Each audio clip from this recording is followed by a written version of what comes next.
ওই টাকা পয়সার মালিক হয়ে কি লাভ হবে যেই টাকার পেছনে গরিবের চোখের পানি, গরিবের কলিজা আঘাত মেরে তুমি টাকা নিয়া বলো ওই টাকা দিয়ে কি শান্তি হবে রে বাবা? ও আল্লাহর বান্দা, শান্তি আমার আল্লাহ দিবেন, তবে মুহাম্মদের আদর্শ মানতে হবে, না হয় হবে না। মুহাম্মদের আদর্শ এত সুন্দর, ও আল্লাহর বান্দা, নবীর আদর্শের টুপি দাঁড়িয়ে এত সুন্দর। আজকে যারা নবীর সুন্নাত অনুযায়ী চলে তাদের মতো সুন্দর আর কাউকে লাগে না রে বাবা। ও যুবক, আমি বলি না তুমি মাদ্রাসায় আসো, স্কুল কলেজ বন্ধ করে দাও, না, একবারও বলি না। বরং তুমি স্কুলে পড়ো, কলেজে পড়ো, ডাক্তারি পড়ো, ইঞ্জিনিয়ারিং পড়ো, আমি দোয়া করি আলহামদুলিল্লাহ এই লাইনটায় থাকো। তবে অনুরোধ একটা, মা বাবার দোয়া নিয়ে চলবা, উলামায়ে আহলে হকের পরামর্শ নিয়ে 5 বেলার নামাজ পড়ো। বলতে পারো যুবক ভাই কেমনে করবে, এত ব্যস্ত? তোমাকে দিয়া বুঝাই, তোমার ক্লাসে ছেলে মেয়েরা স্কুল কলেজে পড়ুয়া 5 বেলার নামাজ পড়নেওয়ালা, মিথ্যা কথা বলবা না, সত্য বলো আসেনি? তোমার স্কুল কলেজের ছেলে মেয়েরা যদি লেখাপড়ার পাশাপাশি 5 বেলার নামাজ পড়ে, বলো বাবা তুমি কেন পারবা না? তোমার আমার মতো যুবক রাস্তায় গাড়ি চালায়, ড্রাইভারি করে, আজান হয়ে গেল গাড়ি বন্ধ করে যাত্রী সহ মসজিদে গিয়া নামাজ আদায় করে, অভাব নাই, বলো বাবা তুমি কেন পারবা না? এরে নবীর উম্মতের দল, আমার মায়ার নবীর আদর্শ এখনো তুমি অর্জন করতে পারলা না, হাসরের ময়দানে নবীর দরবারে কেমনে দাঁড়াইবা? ও পর্দার আড়ালের আম্মা জানেরা, আপনারা নবীদের মা, সাহাবায়ে কেরামের মা, আউলিয়ায়ে কেরামের মা, হাফেজে কোরআনের মা, আপনারা আয়েশা রাদিয়াল্লাহু আনহার মতো নারী, ফাতেমা রাদিয়াল্লাহু আনহার মতো নারী, খাদিজা রাদিয়াল্লাহু আনহার মতো নারী, ইসলাম আর মুহাম্মদ এত পরিমাণ নারীর মর্যাদা ইজ্জত দান করেছেন, দুনিয়ার কোন ধর্মে নারীর মর্যাদা দিতে পারে নাই। কিয়ামতের দিন জান্নাতের 8টা দরওয়াজা খোলা, 4 জন নারীকে ডাকবে, আসো। জান্নাতের 4টা দরজা, 8টা দরজা খোলা হবে, 4 জন নারীকে বারবার 8টা দরজা দিয়া ডাকবে, আসো ভেতরে তোমার মেহমান খানা তৈয়ার। ওই 4 জন নারীকে ডাকা হবে, হিসাব লাগবে না, বিনা হিসাবে ঢুকে যাও। এর মধ্যে একজন নারী খাদিজা রাদিয়াল্লাহু আনহা। এরে পর্দার আড়ালের আম্মা জান, কিয়ামতের দিন আমার আল্লাহ যদি বলে দাঁড়াও, এমন একজন ব্যক্তি দাঁড়াও, আমি আল্লাহ দেখব যেই ব্যক্তিটা আমার মুহাম্মদের হাতে প্রথম কালেমার দাওয়াত কবুল করেছে। কে করেছো? দাঁড়াও, হাসরের ময়দানে আমি আল্লাহ কোটি মানুষের সামনে পরিচয় করাবো, দুনিয়ার কোন পুরুষ দাঁড়াতে পারবে না। একজন নারী দাঁড়ায় বলবে আমি দাওয়াত কবুল করেছি মুহাম্মদের হাতে প্রথম, আমি সেই খাদিজা পয়গম্বরের বিবি। আল্লাহ যদি বলে নবীর হাতে কালেমাওয়ালা কোন মুসলমান আমার নবীর আদর্শের দিন জমিনে বাস্তবায়ন করতে গিয়ে বেঈমানের মোকাবেলায় শাহাদাত বরণ করেছ, রক্ত দিয়ে দিন জিন্দা করছো, শহীদের দরজায় কোন ব্যক্তি প্রথম জীবনটা বিলায় দিছ আমার মুহাম্মাদের দিন কায়েমের জন্য, দুনিয়ার কোন পুরুষ দাঁড়াতে পারবে না, একজন নারী দাঁড়ায় যাবেন। সুমাইয়া রাদিয়াল্লাহু আনহা বলবে আল্লাহ মুহাম্মাদের দিনকে জিন্দা রাখার জন্য আমি প্রথম আমার জীবনটা বেঈমানের মোকাবেলায় যুদ্ধের ময়দানে বিলায় দিয়েছি। এরে পর্দার আড়ালের আম্মা জান, মনটা কি চায় না একজন আদর্শ সন্তানের মা হয়ে কবরে যাবে? আপনার সন্তানকে ডাক্তার বানান, আলহামদুলিল্লাহ। আপনার সন্তান ইঞ্জিনিয়ার হবে, আলহামদুলিল্লাহ। আপনার সন্তান একজন প্রফেসর হবে, আলহামদুলিল্লাহ। ও আম্মা জানেরা, আপনার সন্তানটাকে আপনি ডাক্তার ইঞ্জিনিয়ার বানাইয়েন, তবে অনুরোধ বেয়াদব বানাইবেন না।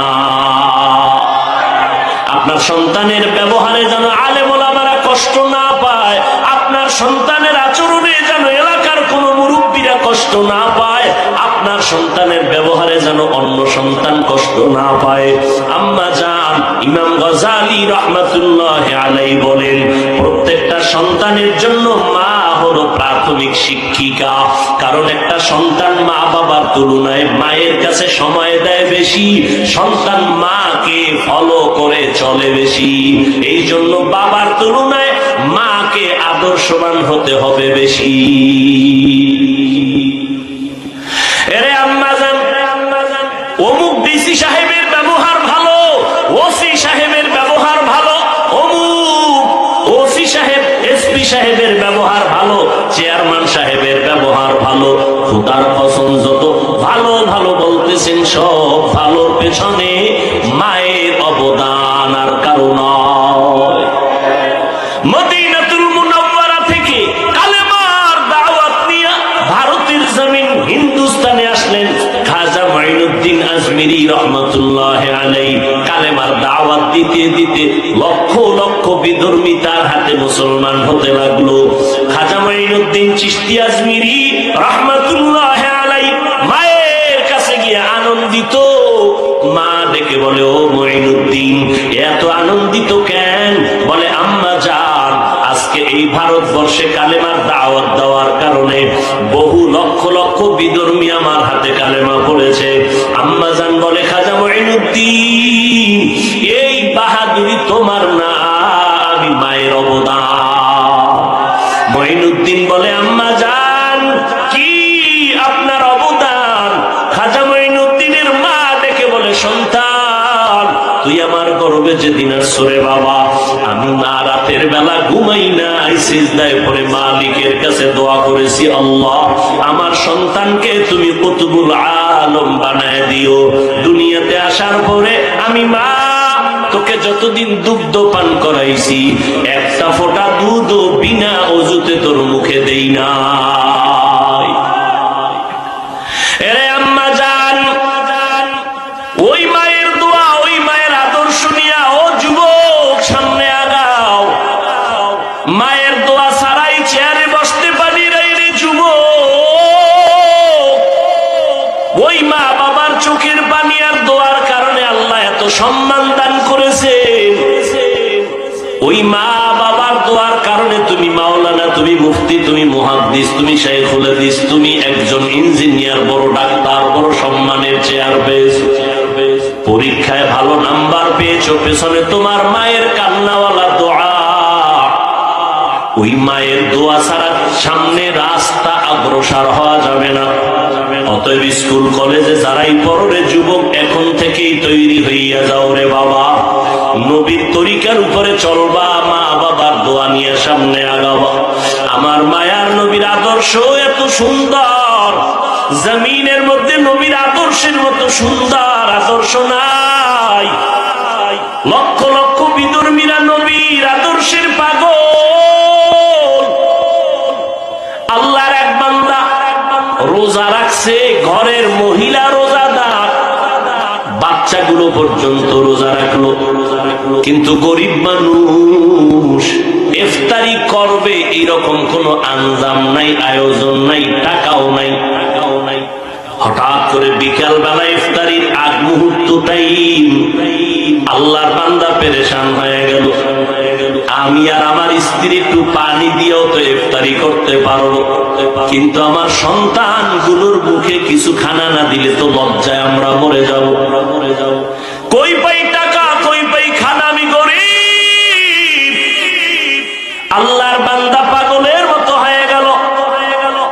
দেখি কোন বন্ধু বান্ধবের কাছে একটু ধার টাকা নিয়ে ইফতারির আয়োজন করা যায়নি।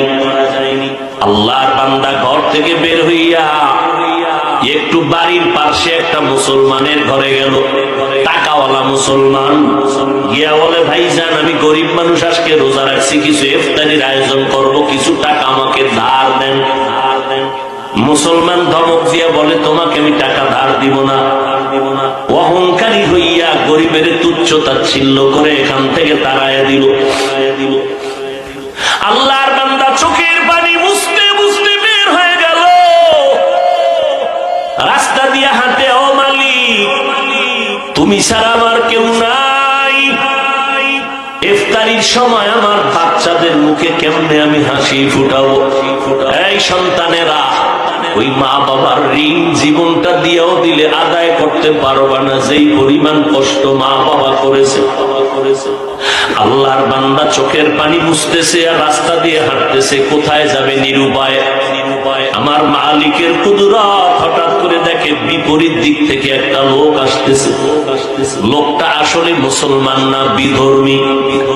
যখনই মুসলমানের সামনে মুখোমুখি হয়ে গেল, মুসলমান এড়াইয়া যাওয়ার চেষ্টা করলো। বিধর্মী লোকটা দাঁড়ায় বলে, ভাইজান দাঁড়াও, কোথায় তুমি যাইতেছো? হঠাৎ করে নজর করে দেখে মুসলমানের চোখে কোথায় পানি টলমল করে। বলে, ভাইজান তুমি কি কষ্ট পাইয়া কই যাও? বলে, তুমি বিধর্মী, তোমাকে বলে কি লাভ হবে বলো? বলে, লাভ হোক না হোক একটু বলো রে বাবা। মুসলমান বলে, ভাই আমার ঘরে সব রোজাদার, ইফতারির কোন আয়োজন নাই, আমি গরিব।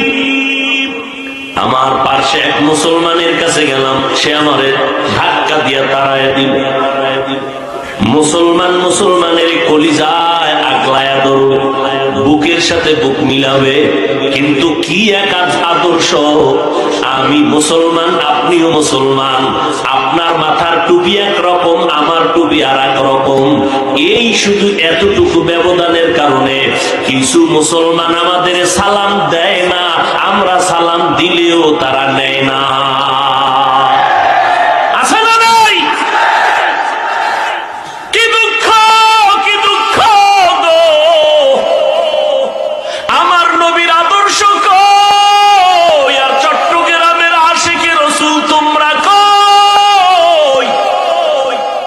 মাত্র 13টা বছরে মক্কার ভেতরে দ্বীনের আওয়াজ।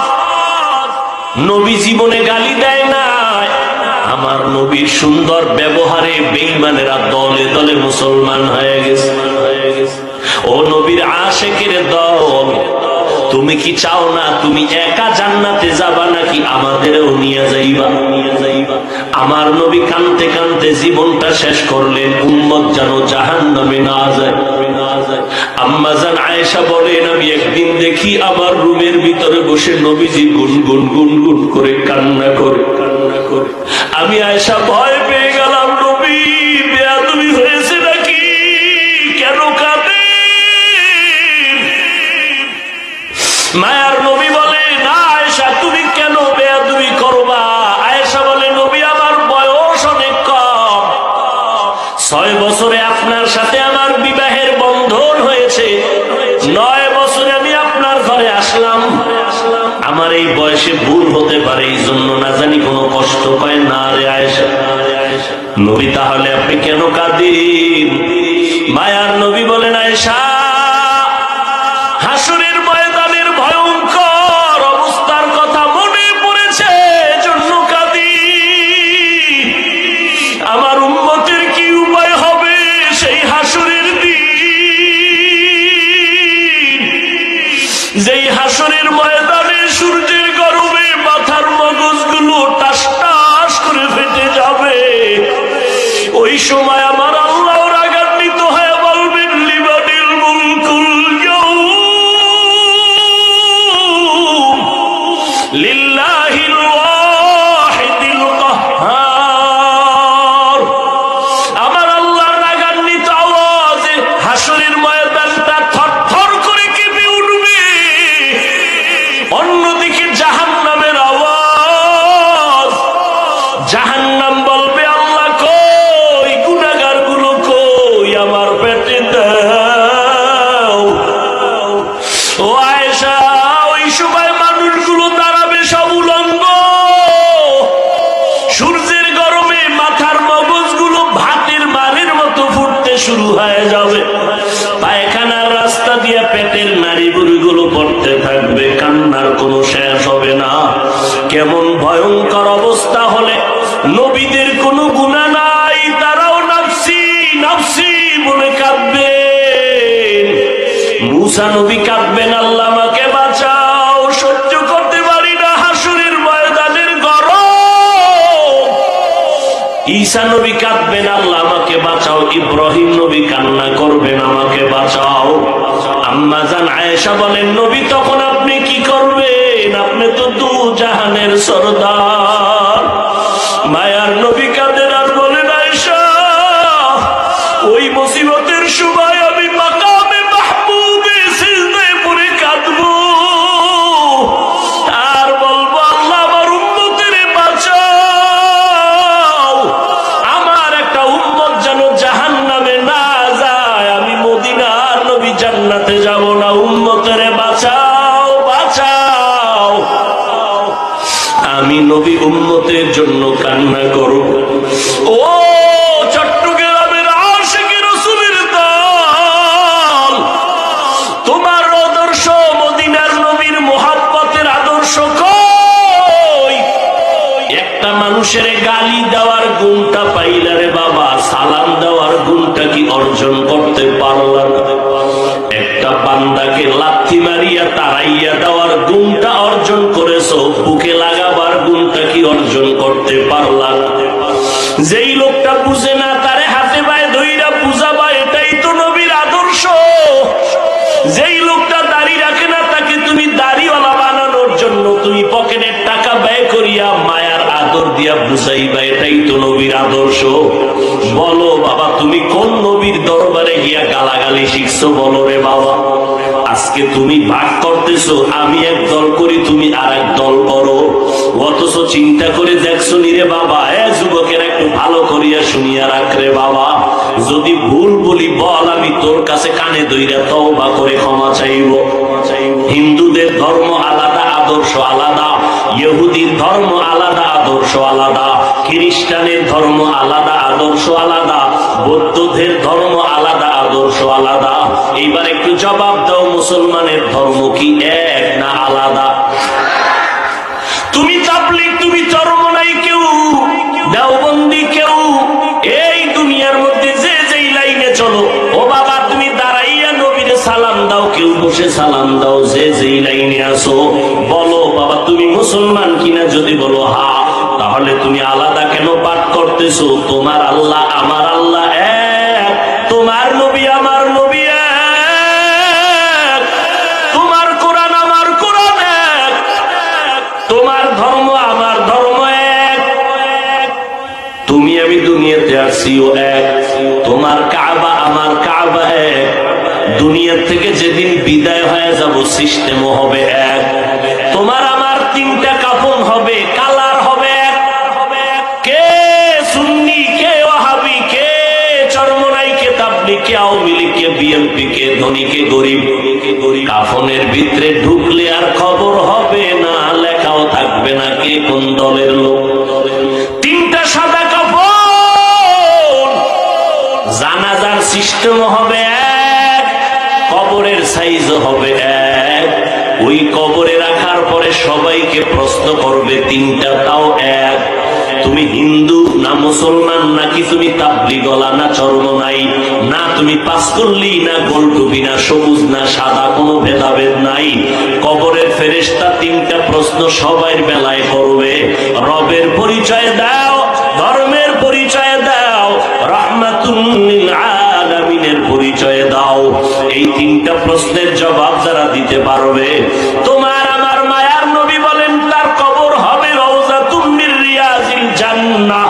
আর এই তিনটা প্রশ্নের জবাব যদি দিতে না পারো, তার কবর হবে হুফরাতুম মিন হুফারিন নার। ও আল্লাহর বান্দা, আমার নবীর আদর্শ কেন এখন অন্তরে ঢুকাইতে পারো নাই? আমার নবীরে গালি দিত, নবী তার কাছে বেশি যাইতেন, নবী তার জন্য বেশি বেশি দোয়া করতেন। আজকে তুমি আমারে গালি দিলা 13 বার, বলো আল্লাহর কাছে হেদায়েতের দোয়া করছো কয়বার? গালি দিয়েছো শত শতবার, বলো তাহাজ্জুদ পড়িয়া মাওলার কাছে হেদায়েতের দোয়া করেছো কয়বার?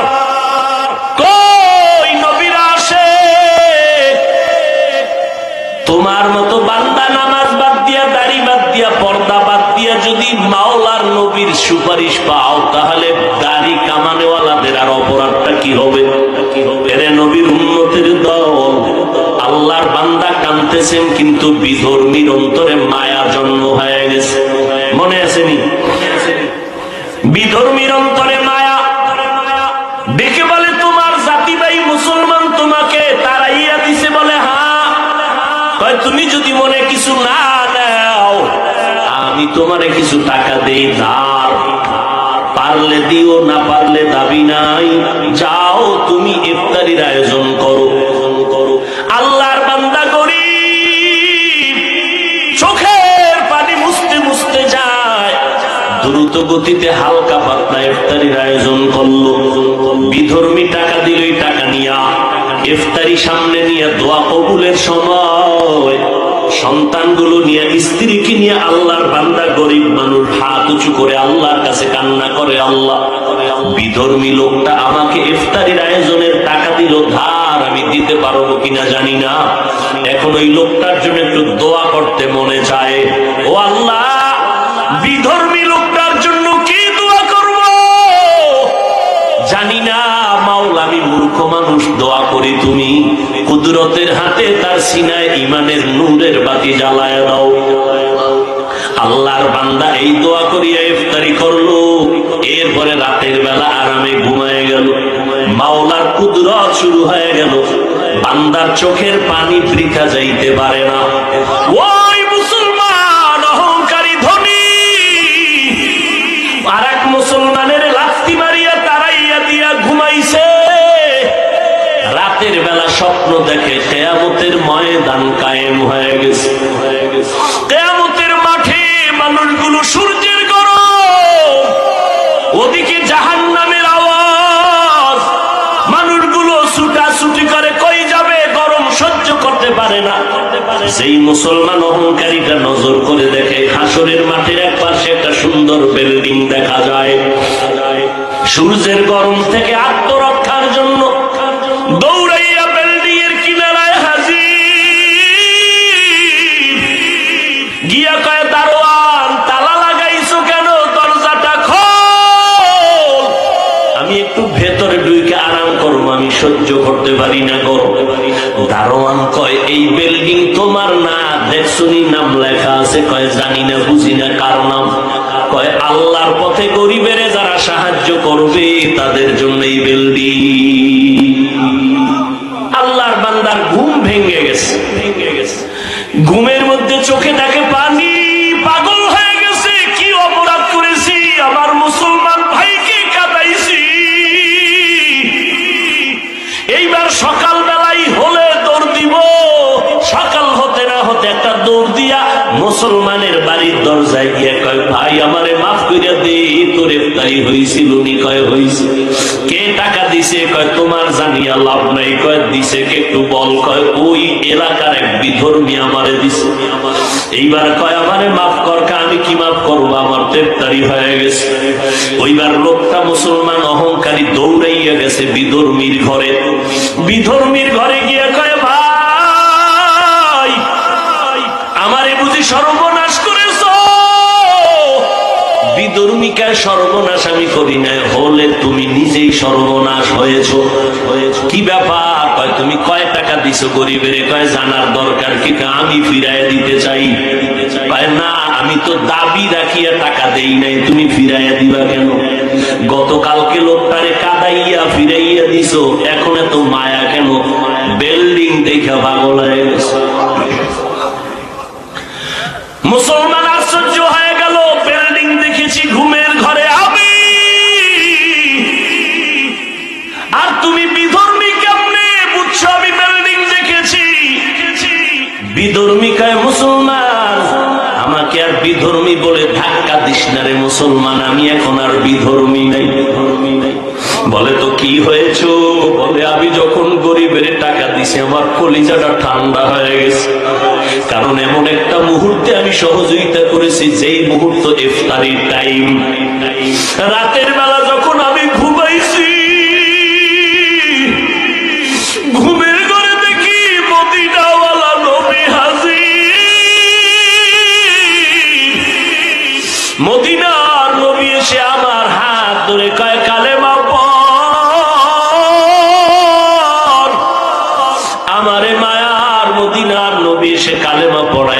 দেখাইছে, আমি সজাগ হইয়া দেখি আমার জবানে কালেমা চলতেছে। আর আমাকে দেখাইছে তোর জন্য জান্নাতে বিল্ডিং। ও মদিনার নবীর আশিকের দল, একটু বালিশে মাথা লাগাইয়া চিন্তা করিও, মুসলমান হইয়া মুসলমানের বুকে লাগাইতে পারলা না, এত হিংসা কেন? নবীর আদর্শ কোথায় গেল? তুমি উম্মত কোথায় গেলা? ও নবীর আশিকের দল, এখন পর্যন্ত আশিক দাবি করতেছো, আমার মনে হয় তুমি এখন পর্যন্ত নবীকেই চিনতে পারো নাই। এই জন্য অনুরোধ করে বলবো, উলামায়ে কেরামদের কাছে যাও, বাহাদুরি করিও না। ওই আলেমের কাছে যাইও যেই আলেমদের বয়ানে দিলটা নরম হয়, যেই আলেমের বয়ানে আমল বাড়ে, যেই আলেমের বয়ানে চোখে পানি আসে, যেই আলেমের কাছে গেলে মানুষ আমলওয়ালা হয়, তাদের কাছে বসো, তাদের বয়ান শুনিও। 2 ঘন্টা বয়ান শোনার দ্বারা যদি তোমার দিলের মধ্যে একটু পরিবর্তনের ছোঁয়া লাগতে পারে, তাহলে তুমি যদি দীর্ঘ বছর আলেমদের কাছে উঠা বসা করো, তোমার অন্তর কেন পরিবর্তন হবে না? অনুরোধ বিনয় অনুরোধ করে বলবো, রে বাবা, আল্লাহর মোহাব্বত অন্তরে তৈরি করো, তওবা করো। পেছনে যত অন্যায় করেছো, কারে জানি কষ্ট দিয়েছো, কার চোখের পানি জানি ফালাইছো, এখনো সময় আছে, তওবা করে নাও। ওই অন্ধকার কবর বড় একার ঘর, ওই কবরে আমি বক্তা, আমি বাংলা না, কোনো প্রশ্ন করা হবে না। ওই সাদা কাপড় যখন পরাইবে, আমার গায়ের জামাটা পর্যন্ত বেলেট দিয়া কেটে কেটে আমার আপনজনেরা রেখে দিবে। ওই কবরে যদি জবাব দিতে পারি আমার রব আল্লাহ, আমার ধর্ম ইসলাম, আমার নবী মুহাম্মদ, তো জান্নাত পাবো। কিন্তু যেই গুনাহগার হইয়া রওনা দিতেছি কবরের জগতে, গুনার কারণে আমার হাত না পাক, চোখ না পাক, জিহ্বা না পাক, অন্তর না পাক, আমার ভেতরে অহংকারের গুনাহ, হাসাদের গুনাহ, হিংসার গুনাহ, গীবতের গুনাহ, আমি এই অবস্থায় তওবা না করিয়া যদি কবরে যাই, আমাকে যখন প্রশ্ন করবে রবের পরিচয় দাও, আমি বলবো হা হা লা আদরি, আমি কিছুই জানি না। আমাকে যখন প্রশ্ন করবে ধর্মের পরিচয় দাও, আমি বলবো হা হা লা আদরি, আমি কিছুই জানি না। আমাকে যখন নবীর দেখায় বলবে চিনো, আমি তো নবীর সুন্নাত অনুযায়ী চলতে পারি নাই, আমার চুলের মধ্যে নবীর আদর্শ নাই, দাড়ির মধ্যে আদর্শ নাই, পোশাকের মধ্যে মদিনার আদর্শ নাই, নখ কাটার মধ্যে নবীর আদর্শ নাই, জুতা পরার মধ্যে নবীর আদর্শ নাই, খানার মধ্যে নবীর আদর্শ নাই, ব্যবসায় নবীর আদর্শ নাই, সুদ খাইয়া ঘুষ খাইয়া বেপরদায় চলে গালাগালি করে গীবত করে জীবনটা নষ্ট করে ফেলতেছি। এই অবস্থায় কবরে গেলে নবীরে দেখিয়ে তো বলবো হা হা লা আদরি, আমি কিছুই জানি না। আল্লাহর নবী বলেন, সাথে সাথে আমার আল্লাহ অর্ডার দিবে, গাইবি আওয়াজ দিয়া বলবে, ফেরেশতারা এই নাফরমানের জিজ্ঞাসা করার দরকার নাই, ওকে ধর। এই নাফরমানের দুনিয়াতে আমি আল্লাহ কম সুযোগ দেই নাই, আমার দেওয়া পানি, আমার দেওয়া বাতাস, আমার দেওয়া সূর্যের আলো, চাঁদের আলো, আমার দেওয়া গাছের ফল, জমিনের ফসল, নদীর মাছ খাইয়া একবারও আলহামদুলিল্লাহ বলে নাই। আলেম ওলামারা পায়ে ধরে ধরে নামাজের কথা বলতে এক ওয়াক্ত নামাজ পড়ে নাই, বরং বিরোধিতা করেছে। এখন আর দেরি না করিয়া এই নাফরমানের কবরে জাহান্নামের বিছানাটা দাও, জাহান্নামের সাথে রাস্তা বানায় দাও। আল্লাহর নবী বলেন, আল্লাহ রাগান্বিত হইয়া শেষবারে বলবে, কবরের মাটি, এই গুনাহগারের 2 পার্শ্ব থেকে জোরে জোরে চাপ দাও। ও আল্লাহর বান্দার, একটা মশার কামড় সইতে পারি না, দুনিয়ার গরম সইতে পারি না, কবরের মাটির চাপ কেমনে সহ্য করবারে বাবা। ও যুবকেরা, পায়ে হাত রেখে বলি, স্কুলে পড়ো, কলেজে পড়ো, চাকরি করো, বাধা নাই, নামাজটা ছাড়িও না, মা বাবার সাথে বেয়াদবি করবা না, উলামায়ে কেরামের বিরোধিতা করে গুনাহগার হবা না, একে অপরের আপন বানাইয়া দোয়া নিয়া চলো, মুসলমান মুসলমান ভাই ভাই হইয়া চলো, হিংসা অন্তর থেকে দূর করে দাও। পেছনে যদি অপরাধ করিয়েই থাকো, আজকে থেকে তওবা করো, আর নামাজ ছাড়বা না। আমার মাওলাকে মন দিয়া মনে মনে তওবা করো আর ডাকো, হে মালিক, এই ময়দানে মনে হয় আমার মতো গুনাহগার কেউ নাই। আমারে কত সম্মানের চেয়ার দিয়ে বসাইছে, যদি জানতো আমি কত বড় গুনাহগার আমাকে কেউ চেয়ারে বসাইতো না। আমার মা, আমার বাবা, আমার স্ত্রী যদি জানতো আমি কত বড় অপরাধী, আমারে আর আপন বলে মোহাব্বত করতো না। আল্লাহ কয়, আমি তোর গুনার খবর জানিও তোর সম্মানের চেয়ার থেকে আমি ফালাইয়া দেই নাই। আমি জানার পরেও গুনার কারণে রাগ করিয়া পানি মাছ বন্ধ করি নাই, খানা বন্ধ করি নাই। ও আল্লাহর কাছে ক্ষমা চাও আর বলো, হে দয়ার মালিক, এই ময়দানে তোমার কত আশিকেরা হাজির। আয় আল্লাহ, মেহেরবানি করে জীবনে তওবার নিয়ত করলাম, আর গুনাহ করব না, বেপরদায় চলবো না, দাড়ি কাটবো না, মা বাবারে কষ্ট দিব না, ওলামায়ে কেরামের বিরোধিতা করব না, নবীর সুন্নাত অনুযায়ী চলবো, দাড়ি রাখবো, টুপি পরবো, নবীর আদর্শের পোশাক পরবো, নবীর সুন্নাত অনুযায়ী চলবো। আর আদর্শ মতো টুপি তারা পরবে না, নবীর আদর্শ মতো পোশাক তারা পরবে না, নবীর সুন্নাত অনুযায়ী নবীর আদর্শ মতোই জমিনে মেনে চলবে কারা? মুসলমান। আপনারাও মুসলমান দাবি করেন, অথচ চুলের দিয়ে তাকাইলে মদিনার ঘ্রাণ পাওয়া যায় না, চেহারার দিয়ে তাকাইলে মদিনার আদর্শের ঘ্রাণ পাওয়া যায় না। ও নবীর আশিকের দল, আমার নবীর আদর্শ কি চুল কাটার মধ্যে নাই? তাহলে নবীর আদর্শ জবাই করে বেঈমানের পা চাটা গোলামি কেন করো? অথচ আমার নবী কেমন দামি, শত শত লক্ষ বেঈমানেরা ১৫০০ বছর পর আমার নবীর আদর্শ দেখছে, নবীরে দেখে নাই। নবীর আদর্শ দেখি আজকে কালেমাওয়ালা মুসলমান হয়ে গেছি। ওগো নবীর উম্মতেরা,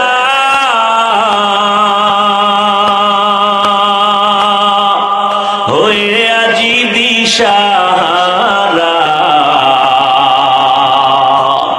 কোরআন হাদিসের চলো যখন যাহা চাই মনে, নবী বিনে কে তারাবে পুলসিরাত মিজানে, নবী বিনে কে তারাবে পুলসিরাত মিজানে।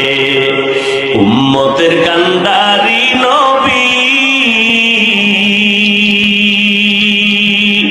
কাঁদছেন উম্মতের লাগি, এখনো কাঁদেন নবীজি শুয়ে মদিনার পানে, নবী বিনে কে তারাবে পুলসিরাত মিজানে, নবী বিনে কে তারাবে পুলসিরাত মিজানে। এরে নবীর আশিক উম্মতের দল, আমার নবীর আদর্শ মানলে তোমার শান্তি, কোনো অশান্তি নাই। আমরা যারা নবীর তরিকা মতো দাঁড়িয়ে রাখলাম, টুপি পরি, পর্দা করি, হালাল খাই, আলহামদুলিল্লাহ, আমাদের সম্মান তো মোটেও কমে নাই। এরপরও আমার যুবক ভাইজানদেরকে একটু প্রশ্ন করি, আপনারা যারা নবীর তরিকা বাদ দিয়া চলতেছেন, বলেন আমাদের থেকে আপনারা কি পরিমাণ শান্তি আর সম্মানে আছেন? আমি তো চ্যালেঞ্জ দিয়া বলবো, আমরা যারা নবীর তরিকা মতো চলি, আমাদের মতো সম্মানে শান্তিতে জমিনে আর কেউ নাই। সমস্ত বিধর্মীরা ভেতরে ভেতরে চায় কোরআনের আওয়াজ বন্ধ হয়ে যাক, মাদ্রাসা বন্ধ হয়ে যাক, নবীর আদর্শ বন্ধ হয়ে যাক। এরপরে এত দুশ্মনীর মাঝেও তো আলহামদুলিল্লাহ আমরা তো না খাইয়া মরি নাই।